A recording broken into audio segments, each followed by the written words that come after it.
예, 우리 하나님의 말씀 보겠습니다. 하나님의 말씀은 사사기 7장 19절부터 23절까지입니다.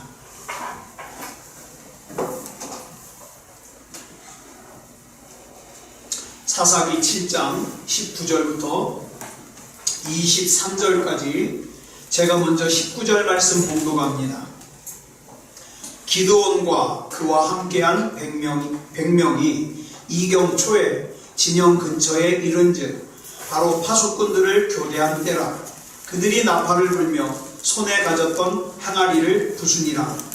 세대가 나팔을 불며 항아리를 부수고 왼손에 횃불을 들고 오른손에 나팔을 들어 불며 외쳐 이르되 여호와가 기드온의 칼이다 하고 각기 제자리에 서서 그 진영을 에워싸매 그 온 진영의 군사들이 뛰고 부르짖으며 도망하였는데 300명이 나팔을 불 때에 여호와께서 그 온 진영에서 친구끼리 칼로 치게 하심으로 적군이 도망하여 스레라의 베시다에 이르고 또 다팟에 가까운 아벨 모홀라의 경계에 이르렀으며 같이 읽습니다. 이스라엘 사람들은 납달리와 아셀과 온 므낫세에서부터 부름을 받고 미디안을 추격하였더라.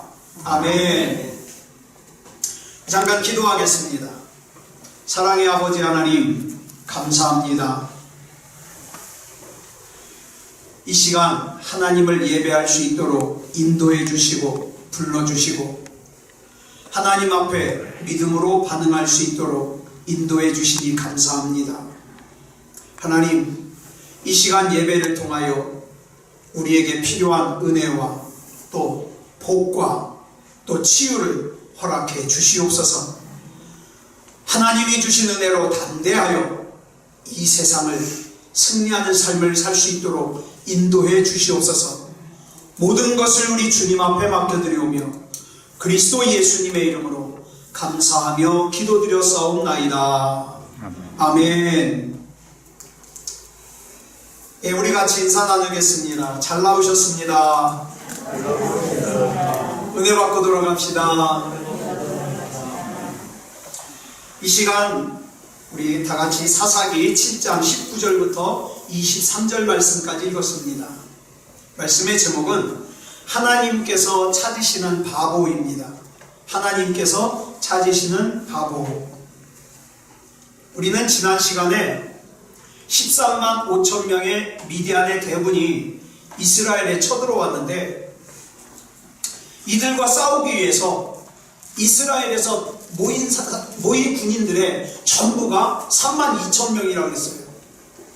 그런데 그 3만 2천 명 가운데 하나님께서 300명을 뽑아서 싸우게 하셨다는 내용을 살폈습니다.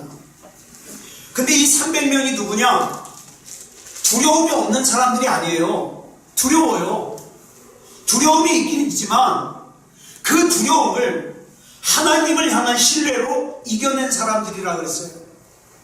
또 이 300명은 지금 당장의 목마름 앞에서 나는 누구인가? 나는 누구여야 되는가를 잊지 않은 사람들이라 그랬습니다. 그런데 여러분, 세상적으로 보면 이 300명의 용사들은 바보예요. 세상에 이런 바보가 있습니까? 300명으로 13만 5천 명의 적과 싸우겠다고 모였으니 바보죠. 바보는 바보인데 그냥 바보가 아니라 오늘 말씀의 제목처럼 하나님께서 찾으시는 바보입니다. 이 300명의 바보들은 다른 사람들보다 특별히 힘이 더 센 게 아니에요. 더 똑똑한 것도 아니에요. 싸움을 더 잘하는 것도 아니에요. 이 300명의 바보들은 하나님께서 전쟁을 위해서 항아리를 준비하라 그러면 군소리 없이 항아리 준비해요. 전쟁을 위해서 횃불을 준비해라 그러면 군소리 없이 횃불을 준비해요. 나팔을 준비하라 그러면 군소리 없이 나팔을 준비해요. 예배가 중요하니까 예배에 생명을 걸라 그러면 군소리 하지 않고 예배에 생명을 걸어요. 기도가 중요하니까 기도에 생명을 걸으라 그러면 큰소리 하지 않고 기도에 생명을 걸어요. 이 300명 300명 가운데 누구 한 사람도 아니 하나님 전쟁을 하려면 칼이 필요하지, 창이 필요하지, 항아리가 무슨 필요가 있습니까? 아니 전쟁을 하는데 횃불이 무슨 필요가 있어요? 전쟁을 하는데 나팔이 무슨 필요가 있어요? 묻는 사람이 하나도 없더라 이 말이에요. 만약에 하나님께서 이 300명을 뽑으면서 특별히 힘이 센 사람을 뽑거나 특별히 똑똑한 사람을 뽑거나 특별히 싸움을 잘하는 사람을 뽑았다면 저와 여러분은 알잖아요. 우리 자신을. 우리는 힘이 세지도 않아요. 똑똑하지도 않아요. 싸움을 잘하지도 않아요. 특별히 뭐 잘난 구석도 없어요. 그러면 우리는 애시당초 포기합니다. 나는 이 300명 속에 들어갈 수 없어. 그런데 이 300명의 구성원을 보니까 특별하지 않은 사람들이에요. 나랑 다 똑같은 사람들이에요. 이것은 곧 저와 여러분에게 뭘 얘기합니까? 나도 300명 가운데 들어갈 수 있다. 이걸 얘기해 주는 거예요. 그런데 이 300명 안에 들어가기 위해서 딱 한 가지 필요한 조건이 있는데 그 조건이 뭐냐? 바보가 되어야 됩니다. 바보가 되어야 돼요. 여러분 생각에는 용사가 되는 게 더 어렵겠습니까? 바보가 되는 게 더 어렵겠습니까? 사람들은 저마다 용사가 되보겠다고 스펙을 쌓기도 하고 인맥을 맺기도 하고 열심히 돈을 모으기도 합니다.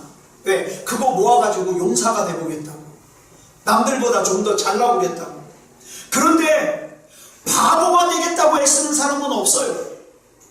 바보가 되겠다고. 그래서 바보가 되려는 사람도 없지만 바보가 되기는 무지 어려워요. 무지 어려워요. 왜냐하면 바보는요 자기를 비워야 돼요. 바보는요 자기를 내려놔야 돼요. 미디안과의 전쟁은 영적 전쟁이에요. 또 하나님의 전쟁이에요. 여기서 하나님의 전쟁이라는 말은 이 전쟁은 이미 승리가 보장된 전쟁이란 뜻이에요. 이 전쟁은 이미 승리가 보장된 하나님의 전쟁이기 때문에 특별히 더 똑똑한 사람이 필요하지 않아요. 특별히 힘이 센 사람이 필요하지 않아요. 특별히 싸움을 잘하는 사람이 필요하지 않아요. 이 승리가 보장된 이 전쟁에 하나님께서 필요로 하시는 사람은 어떤 사람이냐면 하나님께서 그 어떤 말도 안 되는 요구를 나에게 하시더라도 나는 그 하나님을 신뢰함으로 하나님 앞에 순종할 수 있는 바보가 되어야 돼요. 그래서 세상 사람들은 내가 이해를 해야만 순종하겠대요. 내가 납득을 해야만 순종하겠대요. 내가 나를 설득시켜야만 순종하겠대요. 그리고 우리 대부분 그렇게 이해가 돼서 납득이 돼서 순종하는 사람들을 뭐라 그래요? 똑똑하다고 그래요. 그런데 여러분 영적인 기준에서 보면 똑똑한 사람들이 아니라 어리석은 사람들입니다. 여러분 성경에 보세요. 요한복음 2장에 나오는 가나의 혼인잔치에서 하인들이 자기가 길어왔어요. 자기가 방금 물을 길어다가 항아리에 부었는데 예수님께서 자기가 지금 방금 길어다 본 그 항아리에 있는 물을 갖다가 떠다가 사람들에게 주래요. 포도주 대신에. 이 말도 안 되는 예수님의 말씀 앞에 이 하인들이 아멘으로 순종했더니 이 바보스러운 하인들의 순종을 통해서 물이 포도주가 되는 기적을 경험하게 하셨습니다. 또 한쪽 손이 말라서 움직일 수 없어요. 한쪽 손이 마비가 된 거예요. 뻗을 수가 없어요. 사용할 수가 없어요. 근데 예수님께서 이 사람에게 뭐라 그래요? 네 손을 내밀라. 여러분 보세요. 이 손을 내밀 수 있으면 내가 왜 이러고 살았겠어요? 이 손을 내밀 수가 없으니까 이러고 산 거 아니에요? 그런데 이런 말도 안 되는 요구를 예수님께 하셨을 때 아멘으로 순종해서 내가 할 수 있는 거 그냥 내미는 거예요. 그래 내밀었더니 그 바보스러운 순종 앞에서 이 손이 치유되더라 이 말이에요. 물이 가득 차 있는 요단강 안으로 이스라엘 백성이 언약궤를 앞세워서 걸어 들어갑니다. 성경에 보면 이스라엘 백성이 요단강을 건널 때는 1년 중에 물이 가장 많을 때예요. 물이 가장 깊을 때예요. 근데 언약궤를 앞세워서 그 요단강으로 들어가라는 말도 안 되는 하나님의 요구. 하나님! 저 같으면 그랬을 거예요. 하나님! 이 상태에서 요단강에 들어가면 다 빠져 죽습니다.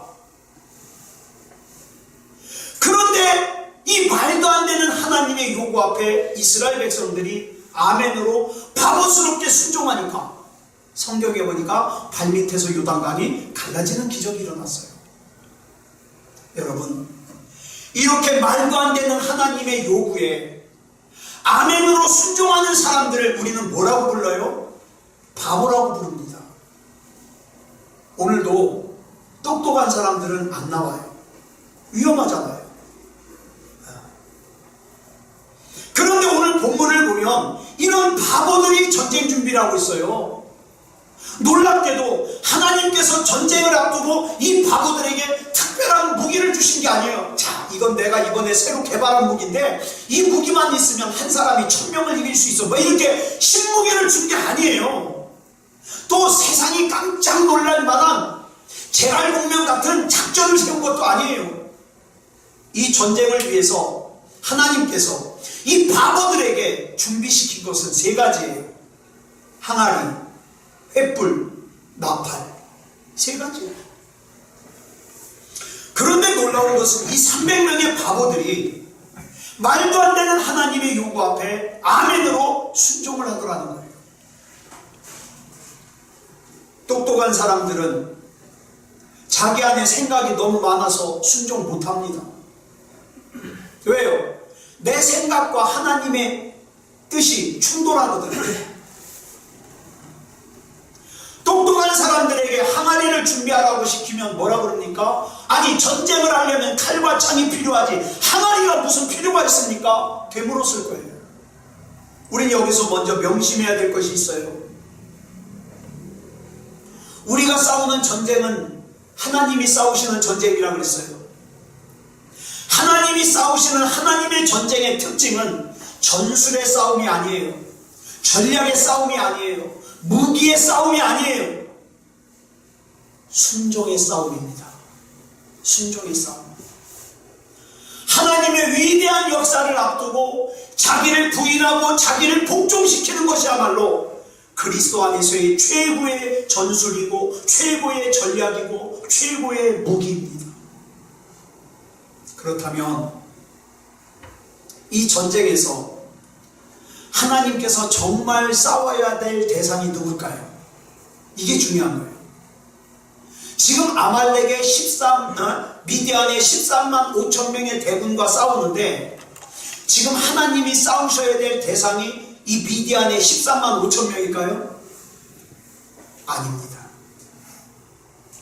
만약 하나님께서 싸우셔야 될 대상이 미디안의 13만 5천 명이었다면 300명의 용사가 필요해요? 안 필요해요?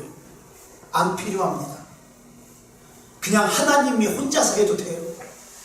14만 5천 명 물리치는 거. 그런데 하나님께서 왜 굳이 300명을 뽑아서 이 용사들에게 항아리를 준비하게 하시고 횃불을 준비하게 하시고 나팔을 준비하시는 것을 통해서 전하시고 싶은 메시지가 뭘까요? 하나님께서는 지금 미디안의 13만 5천 명과 싸우시는 것이 아니라 기드온의 300명의 이 바보들과 씨름하시는 거예요. 이 300명의 바보들이 어디까지 자기를 부인할 수 있는지, 얼마나 자기 자신을 쳐서 하나님께 복종시킬 수 있는지, 얼마나 하나님의 말씀 앞에서 순종할 수 있는지, 얼마나 하나님 앞에서 아멘할 수 있는지, 이걸 지금 씨름하시는 거예요. 저는 오래 살지 않았지만 이 무수한 씨름을 합니다. 저는 요 근래에 정말 막 하루가 너무 복잡한 그런 날들을 지냈어요. 제가 요 근래에 응급실을 2번 갔어요. 삼성의료원 응급실, 저 명지 성모병원 응급실. 아버지가 쓰러지시고 어머니가 쓰러지시고. 네. 제가 가만히 보니까 요 몇 주 사이에 병원을 제가 몇 군데를 갔냐? 대학병원만, 큰 데만 6군데를 갔어요. 응급실 앞에서 조마조마한 마음으로 그렇게 기도합니다. 하나님, 여기서 저 더 몰아붙이시면 저 견딜 수가 없어요. 저 이길 수가 없어요, 하나님. 저 지금도 너무 힘들어요, 하나님. 기도해요. 자, 이 상황에서 하나님이 씨름하시는 건 누굴까요? 외부에 있는 어떤 상황일까요? 아니요. 저입니다. 하나님은 저와 씨름하기를 원하시는 거예요. 왜? 제게 주시고 싶은 게 있는 거예요. 근데 그 주시고 싶은 것을 담을 수 있는 그릇이 필요하거든. 장원아, 너 이것까지 이길 수 있겠니? 너 이것까지 견딜 수 있겠니? 자, 지금 답답한 상황이지 이것까지 이길 수 있을까? 이것까지 하나님의 말씀으로 반응할 수 있을까? 자꾸 씨름을 하는 거예요. 저와 여러분이 인생을 살다가 어려움 만날 수 있어요. 지난 월요일인가 저희 어머님이 쓰러지셔가지고 119를 불러가지고 눈입댁에서 명지성모병원 응급실로 가는데 제 조카가 되게 놀란 모양이에요. 저희 어머니랑 같이 있다가 그냥 막 얼굴이 하얘지면서 까무러치니까 막 비명을 질러가면서 저한테 전화를 했어요. 삼촌 빨리 와야 되겠어요. 이제 갔어요. 이제 누님이 응급차를 같이 타고 가고 제가 조카를 싣고 갔는데 조카가 이런 얘기를 합니다. 삼촌, 나는 그동안 죽는다는 것이 나랑은 전혀 상관이 없는 일인 줄 알았어요. 그런데 제가 오늘 이 할머니 일을 경험하면서 정말 잘 살아야 되겠다고 생각했어요. 정말 하나님 앞에 바로 살아야 되겠다고 생각했어요. 이런 또 얘기를 하는 거예요. 징징 울면서. 생기기는요 산도둑같이 생겼어요.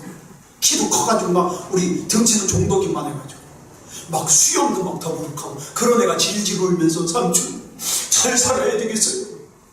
하나님 잘 믿어야 되겠어요. 응급실 가면서 계속 간증을 하더라고요. 여러분, 중요한 것은 그 일들을 통해서 저와 여러분이 하나님 앞에서 믿음다운 믿음이기를 원하시는 거예요. 이스라엘 백성들이 광야에서 40년을 지내는 동안 하나님의 씨름의 대상은 광야라고 하는 환경이 아니에요. 아말렉 군대도 아니에요. 뭘 씨름하냐? 이스라엘 백성이 어떤 상황 속에서도 하나님을 부인하지 아니하고 자기를 부인하고 자기를 쳐서 하나님께 복종시키고 하나님을 원망하지 않고 하나님께 불평하지 않고 하나님께서 어떤 요구를 하셔도 하나님의 말씀 앞에 아멘으로 순종할 수 있는 사람이 되게 하는 거, 그거예요. 그거 40년 동안 훈련시킨 거예요. 한마디로 말해서 하나님의 백성다운 하나님의 백성으로 만드시는 씨름, 믿음다운 믿음의 사람으로 만드시는 씨름이었습니다. 여러분, 여리고성 싸움 한번 생각해 보세요. 여리고성에서의 싸움은 하나님께서 여리고성 사람들과 싸우시는 싸움이 아니에요. 하나님께서 이스라엘 백성에게 뭘 요구하셔요? 너희가 앞으로 6일 동안 매일 여리고성을 한 바퀴씩 돌아라. 7일째 되는 날 7바퀴 돌아라. 요구하셔요. 도대체 여리고성을 정복하는 것과 여리고성을 도는 것이 무슨 상관이 있을까요? 우리는 성경을 통해서 이미 결과를 아니까 납득이 되지만 결과를 모르면 이해가 가요? 아니, 전쟁하는 것과 이 성을 도는 것과 무슨 상관이 있대? 이해가 가지 않았을 거예요. 그러나 이해할 수 없는 하나님의 요구 앞에서 이스라엘 백성들이 믿음다운 믿음을 가지고 순종하기를 기대하시는 이스라엘 백성들과의 영적인 씨름이 있어진 거예요. 오늘 저와 여러분도 마찬가지예요. 저와 여러분 삶 가운데 정말 이해 못할 일들이 일어날 수 있어요. 그러면 여러분 이렇게 생각하십시오. 너무 한꺼번에 다 이해하려고 하지 말고 지금 당장 내 앞에 있는 일, 요걸 믿음으로 해결하세요. 믿음으로 순종하세요. 그러면 됩니다. 믿음으로. 성경에 나오는 모든 전쟁을 보면 승패의 원인이 적군이 얼마나 강하냐 약하냐에 있지 않아요. 뭡니까? 그 적 앞에 있는 내 안에 어떤 믿음이 있느냐, 이것이 승패를 결정해요. 내 안에 어떤 믿음이 있느냐. 오늘 저와 여러분은 무엇으로 저와 여러분 앞에 있는 문제와 싸우시겠습니까? 네. 오늘 구청에서 두 분이 왔는데 시커먼 남자들이 나왔으면 제가 인상을 좀 쓰려고 딱 하고 있었는데 예쁜 아가씨 두 분이 나와서 인상을 쓸 수가 없어요. 그래가지고 잘하고 이제 돌아간 것 같아요. 여러분, 참 답답한 상황이죠. 예배 드리는 것이 억압을 받는 것 같은 느낌이 들고. 예. 그게 제가 구청과 그 다음에 주민센터에서 계속 전화가 오는데 이렇게 얘기했어요. 우리 교회에서 할 수 있는 한 떨어져서 예배 드리고 손소독제도 준비해 놓고 명단도 작성하고 교회 소독도 하고 다 하겠습니다. 그러나 예배만큼은 안 드릴 수 없습니다. 이렇게 얘기를 했어요. 그랬더니 구청에서 그러면 한번 나가봐야 되겠다고, 그래서 오늘 나오신 거거든요. 여러분, 누구 사람이 잘못됐겠어요? 아니요. 우리가 따지고 들어가 보면 그 영적인 배후에는 뭐가 있을까요? 악한 마귀죠. 예? 예배를 드리지 못하게 하려는, 믿음이 쇠약하게 만들려는 악한 마귀가 있겠죠.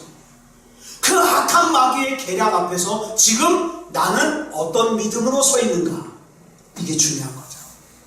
이 영적 씨름이에요. 자, 그러면 이 영적 씨름 앞에서 하나님께서 준비하라고 그런 것이 세 가지가 있는데, 첫 번째가 뭐라고 그랬어요? 항아리라고 그랬습니다. 본문에서 하나님께서 준비하라고 한 항아리는 저와 여러분의 연약함을 뜻합니다. 항아리는 깨지기 쉬운 존재예요. 약해요. 그런데 사람들이요, 이 깨지기 쉬운 항아리 안에다가 뭔가를 자꾸 담으려고 해요. 열심히 담으려고 해요. 그러다가 한순간에 이 항아리가 깨지면 다 소용없어져요. 저는 우리 주변에서 이 항아리에다가 뭔가를 담으려고 욕심껏 담으려고 했었지만 한순간에 항아리가 깨지는 바람에 허무해지는, 허탈해지는 사람들 여러 봤어요. 이 항아리 안에 뭔가를 담아야 이 항아리가 무기가 될 수 있거든요. 뭘 담아야 될까요? 하나님의 능력을 담아야 됩니다. 저와 여러분 항아리예요. 내 힘만 의지할 때에는 패할 수밖에 없더라. 왜? 나는 항아리니까. 그런데 그 약한 깨지기 쉬운 항아리 안에 하나님의 능력을 담으면 뭐가 됩니까? 강력한 무기가 됩니다. 그런데 이 약한 항아리 안에 하나님의 능력을 담기 위해서는 먼저 뭘 해야 되냐? 항아리를 비워야 되죠. 항아리 안에 자기 계산, 자기 생각을 가득 담으면 하나님의 능력이 담겨질 수가 없어요. 그래서 예수님께서 팔복 가운데 말씀하시기를 심령이 가난한 자는 복이 있나니 천국이 저희 것입니다. 가난해, 심령이 가난해야 돼요. 인간의 참된 행복은 내 안에 많은 것을 쌓아두었다고 있어지는 게 아니에요. 나를 비워내면서 시작돼요. 인간의 참된 행복은 나를 비워내는 거예요. 자, 지금 여러분 안에, 여러분이라고 하는 항아리 안에 뭐가 담겨져 있나 한번 보세요. 빌립보서 2장 6절을 보면 우리 예수님은 근본 하나님의 본체세요. 그 예수님은 성자 하나님이세요. 예수님도 하나님이세요. 자, 그런데 좀 억울하지 않겠어요? 아, 왜 성부 하나님은 가만히 있고 성자 하나님인 나만 십자가를 줘야 돼? 다 같은 하나님인데 억울하지 않겠어요? 근본 하나님이시지만 그러나 예수님은 어떻게 했어요? 하나님과 동등됨을 취할 것으로 여기지 아니하셨어요. 우리는 자꾸 많은 순간에 알게 모르게 우리 항아리 안에다가 자꾸 뭔가를 채워놓고 그것들과 겸하여서 하나님을 섬기려고 그래요. 하나님, 나 이것도 비울 수 없구나. 하나님도 믿어야 돼. 하나님 믿는 이유는 딱 한 가지, 천국 가려고. 근데 이걸 놓을 수가 없어요. 그래서 내 항아리 안에 가득 뭔가를 채워놓고 겸하여 하나님을 섬기려고 해요. 그런데 여러분, 항아리 비워야 돼요. 그렇다고 항아리 비우는 자체가 목적이 되면 안 돼요. 항아리 비우는 것은요, 꼭 그리스도인 아니라도 비울 수 있어요. 참선을 하던가 명상을 하던가 그래도 비울 수 있어요. 문제는 비우는 것으로만 만족하면 안 되고 그 비운 곳에 반드시 주님으로 채워야 돼요. 그래서 하나님께서는 300명의 용사들에게 명하시기를 항아리 안에 뭘 담아라? 횃불을 담아라. 횃불은 성령을 뜻합니다. 항아리같이 약한 존재 안에 성령을 담으면 세상이 감당할 수 없는 사람이 됩니다. 항아리 자체로는 무기가 될 수 없지만 그 항아리 안에 예수 그리스도를 담고 성령을 담으면 세상을 이길 수 있습니다. 아담과 하와는 하나님의 말씀을 거역하고 선악과를 따먹었죠. 선악과를 따먹은 다음에 하나님의 형상을 잃어버렸어요. 깨져버렸어요. 그런데 저와 여러분이 예수 그리스도를 구주로 영접하는 순간 아담과 하와가 잃어버렸던 그 하나님의 형상을 회복했어요. 하나님의 형상을 회복하면서 동시에 영원한 생명과 하나님의 능력도 함께 회복했어요. 그래서 그 회복된 하나님의 능력을 예수 그리스도 이름 안에 담아주셨습니다. 여러분, 항아리 자체가 능력이 아니라 그 항아리 안에 담겨진 예수 그리스도가 능력이에요. 성령님이 능력이에요. 그렇게 항아리 안에 담겨진 예수 그리스도께서 우리와 함께 하시면서 약속하시는 게 뭔지 아세요? 이사야 41장 10절 보겠습니다. 시작. 내가 너를 굳세게 하리라. 참으로 너를 도와주리라. 참으로 나의 의로운 오른손으로 너를 붙들리라. 아멘. 다윗이 어떻게 골리앗을 이길 수 있었습니까? 다윗 자신이 대단한 사람이어서 그래요? 아니요. 여러분, 다시 한번 말씀드릴게요. 성경에서 다윗이 처음 등장할 때 아버지 이새가 사무엘 선지자에게 자기 아들 다윗을 소개하는데 뭐라고 소개하느냐? 옛날 개혁 성경에는 말제라고 나오고 바뀐 개정 성경에는 막내라고 나와요. 막내. 이 막내라는 단어가 히브리어로 핫가톤이에요. 근데 이 핫가톤이라는 단어가 재밌어요. 이 단어는 순서상으로 막내라는 뜻도 있지만 또 무슨 뜻도 있냐? 등급이 가장 떨어지는 사람.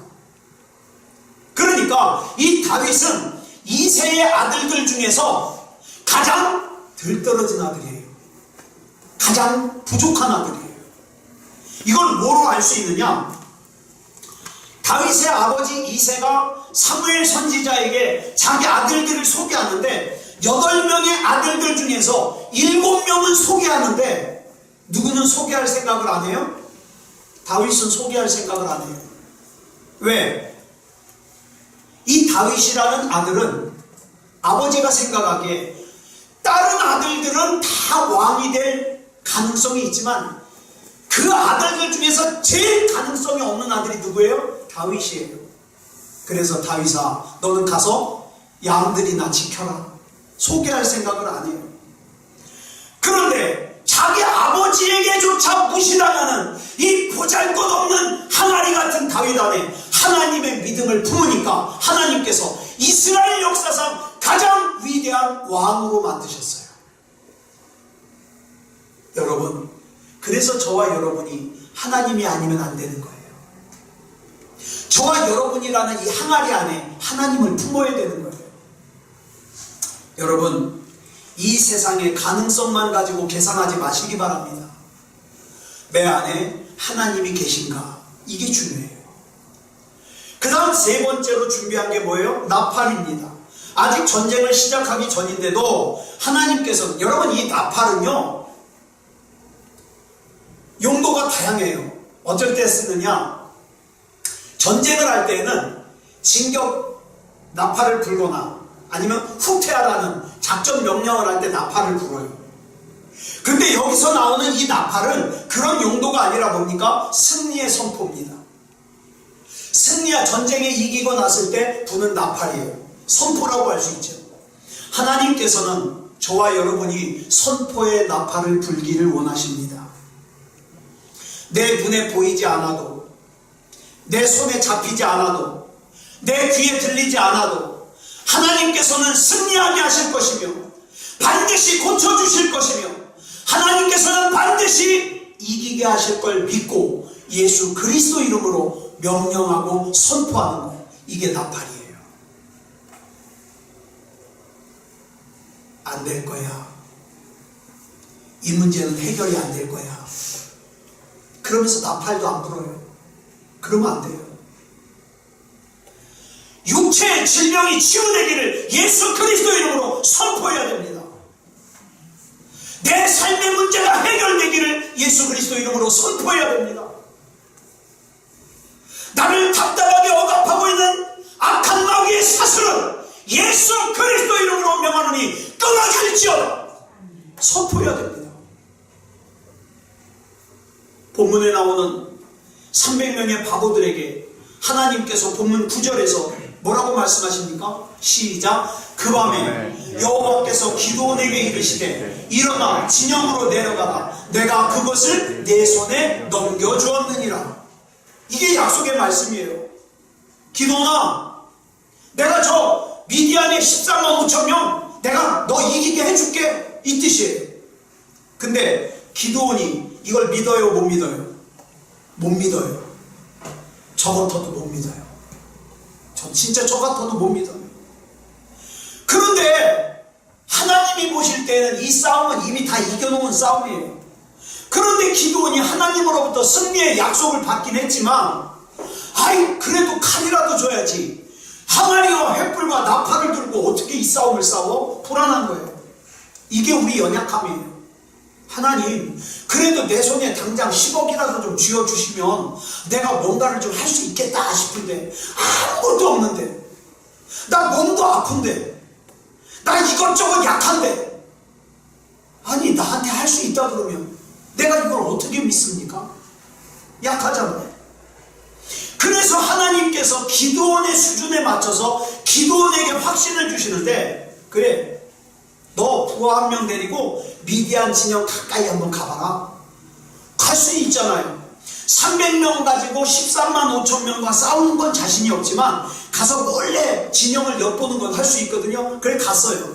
세상에 가서 봤더니 와, 13만 5천 명의 군대들의 막사를 갖다가 가까이서 가보니까 더 대단한 거예요. 야, 이건 진짜 더 안 되겠다, 더 안 되겠어. 그래가지고 두려워 죽을 것 같은데, 미디안의 보초병들이 지나가면서 자기들끼리 간밤에 꿈을 얘기를 하는 거예요. 야, 내가 간밤에 꿈을 꿨거든. 근데 아이 세상에 보리떡 한 덩어리가 저 이스라엘 진영 쪽에서 우리 쪽으로 막 굴러 들어오더니 우리 미디안의 창밖을 탁 엎어버리는 거예요. 기분 나빠가지고 나 이 꿈 꾸고. 그랬더니 여러분 꼭 그런 사람 있잖아요. 누가 꿈을 얘기하면 꼭 옆에서 해몽을 해주는 사람. 내가 보기에는 그 꿈이 아마 이스라엘의 하나님께서 미디안의 우리 모든 군영을 기드온에게 넘겨준다는 뜻인가 봐. 이렇게 자기들끼리 북치고 장구치고 해요. 자, 그런데 웃기는 게요, 하나님께서 기드온에게 내가 모든 미디안을 너에게 넘겨줄게 그랬더니 못 믿더니, 세상에 미디안의 보초병이 꿈꾸고 해몽하는 소리를 듣더니 용기가 생기는 거예요. 우리가 그럴 때가 있어요. 하나님께서 하나님의 약속을 그대로 저와 여러분이 못 믿으면 하나님께서는 내 주변 사람들을 통해서 또 그걸 갖다가 믿게 해주셔요.